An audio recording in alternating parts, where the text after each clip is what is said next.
నమస్తే. ఇప్పుడు మీరు చూడబోతున్న వీడియో ఖచ్చితంగా మీకు ఉపయోగపడుతుంది, నచ్చుతుంది కూడా. మరి మీకు నచ్చిన విషయం నాకు తెలియాలి అంటే ఈ వీడియోని మీరు లైక్ చేయాలి, షేర్ చేయాలి, అలాగే మన ఛానల్‌ని సబ్స్క్రైబ్ చేయాలి. మీ సపోర్ట్‌ని నాకు అందిస్తారు కదా! ఓకే. ఇప్పుడు వీడియోని స్టార్ట్ చేద్దాం. నమస్తే, వెల్కమ్ టు అవర్ ఛానల్. నేను పద్మిని. ప్రస్తుతంతో పాటు ఒక కొత్త గెస్ట్ ఈరోజు మన ఛానల్‌కి రావడం జరిగింది. తన పేరు అవినాష్ దాస్. ఆయన ఒక ఆస్ట్రాలజర్. మాట్లాడదాం. అవినాష్ గారు నమస్తే అండి. నమస్కారం అండి. ఎలా ఉన్నారు అవినాష్? నేను దేవుడి దయ వల్ల చాలా బాగున్నానండి. రైట్. సో మీరు ఒక ఆస్ట్రాలజర్. ఎన్నాళ్ళ నుంచి ప్రాక్టీస్ లో ఉన్నారండి? నేను 12 ఇయర్స్ నుంచి ఆస్ట్రాలజీలో ఉన్నానండి. దేవుడి దయ వల్ల నాకు ఈ అవకాశం దేవుడు ఇచ్చినందుకు చాలా హ్యాపీగా ఫీల్ అవుతున్నాను. రైట్. సో 12 ఇయర్స్ నుంచి ప్రాక్టీస్ లో ఉన్నారు. మీ గురువు గారు ఎవరు? మా గురువు గారు ఉమంగ్ తనేజా గారు, ద గ్రేట్ పర్సన్. నా జన్మ జన్మల పుణ్యము.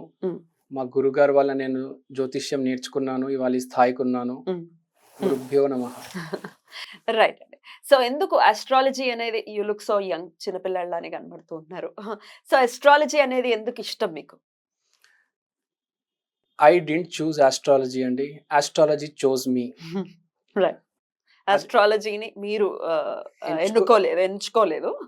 ఆస్ట్రాలజీయే మిమ్మల్ని ఎంచుకుంది. నన్ను ఎంచుకుంది, ఇక్కడ దాకా తీసుకొచ్చింది. స్టూడియోలో ఇవాళ ఇక్కడ వచ్చిన అది నా జ్యోతిష్యం, మా గురువు. బట్ ఏదో ఒక పాయింట్ ఉంటుంది కదా, దాని పట్ల అట్రాక్ట్ అవ్వాలి, ఆ సబ్జెక్ట్ నేర్చుకోవాలి అన్నప్పుడు ఒక పాయింట్ ఏదో ఉంటుంది కదా. ఏంటి ఆ పాయింట్? ఏం లేదు, ఒకానొక సమయంలో నేను బేసిక్ గా ఒక సిచ్యువేషన్ లో మొత్తం నా జీవితంలో డౌన్ అయిపోయా. ఏం చేయాలి, దీని నుంచి బయటికి ఎలా రావాలి అనే ఒక ప్రారంధం అనేది మనిషికి ఉంటుంది, అది కింద పడేస్తుంది మనిషిని. అలాంటి సమయంలో ఏం చేయాలి తెలియదు. అలాంటి సమయంలో దేవుడి దయ వల్ల జ్యోతిష్యం నా ముందుకు వచ్చింది. నేను దాన్ని గౌరవించి నేర్చుకున్నాను, ఆ సమస్యను దాటుకోగలిగాను.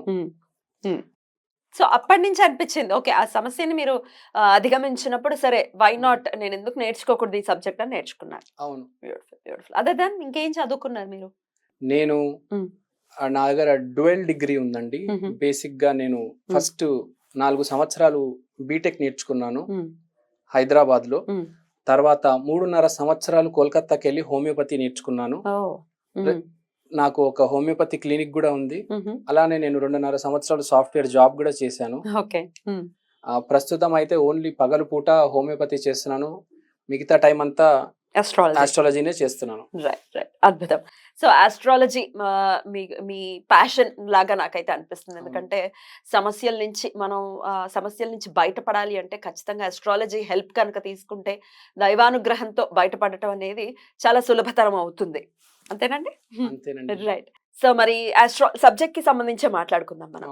ముందుగా గురు గ్రహం, నవగ్రహాలు కూడా మనకి డెఫినెట్ గా చాలా ఇంపార్టెంట్. ఏ గ్రహానికి ఆ గ్రహానికి సంబంధించి ఆ ఇంపార్టెన్స్ ఖచ్చితంగా ఉంది, సబ్జెక్ట్ ఆ ఇంపార్టెన్స్ ఇస్తుంది. బట్ గురువు గ్రహం గురించి మాట్లాడుకుంటే అత్యంత శుభదాయకమైన పుణ్యగ్రహంగా మాట్లాడుతూ ఉంటారు కాబట్టి, సో చెప్పండి, గురువు గ్రహం ఒకరి జన్మ జాతకంలో ఎలాంటి ప్రభావం చూపిస్తుంది? అసలు ఎవరి జూపిటర్ అంటే? గురుగ్రహం అంటే ఎవరో కాదండి, ఈ భూమి మీద అతి గొప్ప గురుగ్రహం ఉన్న మనిషి పేరు శ్రీరామచంద్రుడు. గురువు అంటే జీవం, గురువు అంటే ప్రాణం. మీరు చూడండి, శ్రీరాముడి జీవితంలో అతనికి సహాయం చేసింది జీవం. చెట్లు వనవాసం ఇచ్చాయి, నీళ్ళ మీద ఆనకట్ట కట్టారు, వానరులు హెల్ప్తో రావణాసురుడు లాంటి దుర్మార్గుడిని ఓడించారు. అతని దగ్గర ఏమీ లేదు, కానీ నీళ్లు, చెట్లు, వానరులు వాళ్ళే వచ్చి సహాయం చేశారు. ఎందుకంటే శ్రీరామచంద్రుడు గారి గురువు ఉచ్చంలో ఉంది. గురువు అంటే రెస్పెక్ట్, గురువు అంటే పాజిటివిటీ. మనిషి పాజిటివ్గా మాట్లాడాలి. రాముడికి లగ్నంలో గురువు ఉంది, రావణుడికి లగ్నంలో శని ఉంది. రాముడికి చదువు పెద్దగా రాదు, ఓన్లీ శస్త్ర విద్య వచ్చు. రావణాసురుడికి రాని విద్య లేదు, ప్రతి విద్య మీద కమాండ్ ఉంది. కానీ రావణాసురుడు చెడ్డోడు, రాముడు మంచోడు. అది గురుగ్రహ పవర్. బాగా చదువుకున్న వాళ్ళు మీరు చూడండి, మామూలుగా ఉంటారు, మంచి వాళ్ళు చాలా పైకి వెళ్తారు. గురువు అంటే అదృష్టం, శని అంటే కష్టం.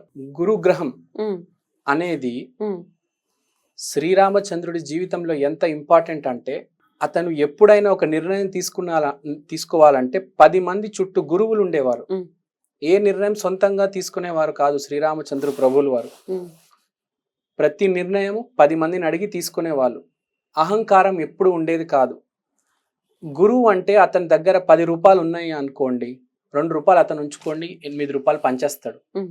అక్కడ 3 చీరలు వేసున్నాయి, 4 ఉన్నారు, ఫస్ట్ ఉరుక్కుంటూ వెళ్ళి నేల మీద కూర్చునేది అతనే. అది గురుగ్రహం అండి. గురువు అంటే 1 లైన్ డెఫినిషన్. నువ్వు వేరే వాళ్ళ కోసం ఏం చేశావు, what you have done for others. Service ని చూస్తారు. సర్వీస్. ఇప్పుడు ప్రతి గ్రహంకి 100 పాయింట్లు ఇస్తే గురు గ్రహానికి 200 పాయింట్లు ఇవ్వచ్చు. రైట్. జాతకంలో ఏమీ లేకపోయినా గురువు సరిగ్గా ఉంటే అన్ని సర్దుకుపోతాయి, ఏ ప్రాబ్లమ్స్ రావు. సో జాతక పరంగా గురువు ఎక్కడుంటే యోగిచ్చేటటువంటి పరిస్థితులు ఉంటాయండి?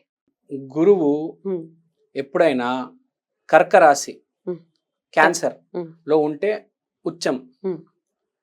రాముడికి కూడా లగ్నంలో కర్కాటక లగ్నంలో గురువు ఉన్నాడు ఉచ్చ స్థాయిలో.